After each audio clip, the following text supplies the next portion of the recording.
Welcome back. A nasty custody battle is at the center of an unusual death of a New York mother.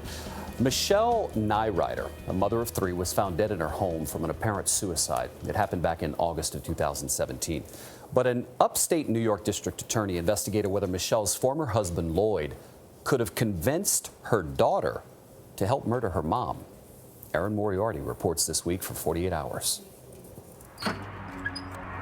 On August 28, 2017, police in upstate Corning, New York were called to the home of Michele Neurauter. 911 Center. Got something strange happening at a friend's house, and I'm concerned. Police found the 46-year-old mother of three hanging from a rope, an apparent suicide, but Police Chief Jeff Spaulding had doubts. Because you couldn't figure out how she got a mark here. No, I didn't like that. That was unsettling. It appeared as though somebody pulled back and down and caused that. Those who knew Michele best were convinced she was murdered, and Michele's mom, Jeannie, was even sure of the killer. I'm thinking it's more than likely Lloyd killed her. Lloyd Neurauter was Michele's ex-husband. For 5 years, the couple had been embroiled in bitter custody battles. Michele accused Lloyd of turning their daughters against her. Susan Betcha-Tomer was Michele's attorney. There were 26 separate sets of filings post-divorce. And how unusual is that? That is super unusual. If you have 2 or 3, it's a lot. To have 26 is astounding. On the day police found Michele, the couple's middle daughter, 19-year-old Carrie, at college in Rochester, called Corning police and spoke with Lieutenant Jeff Heverly.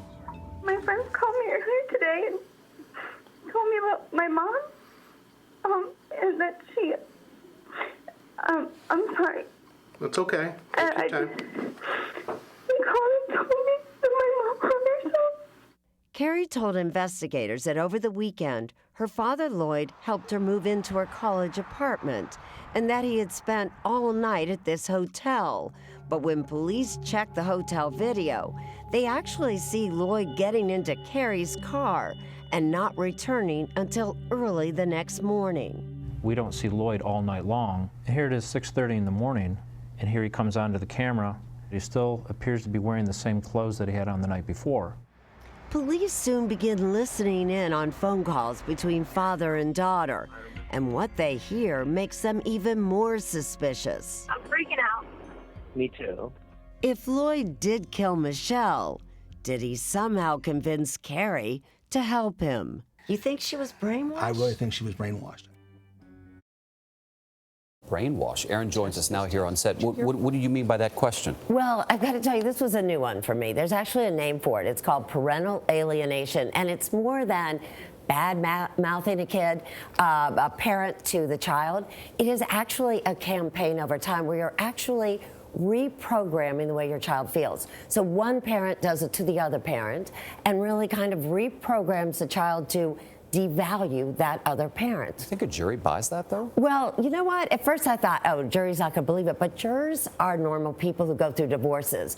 And the American Bar Association published a study that showed that out of 1,000 families going through a divorce where child custody was an issue, 65% had gone through parental alienation. So I think if it was presented properly, a jury might say, oh my God, this happened to me. What's hard to believe is that you could see a child disliking or devaluing the other parent, but getting involved in a murder, you'll see it in this hour. All right. You'll see. I'm hooked. DVR set. Okay. Thank you, Erin.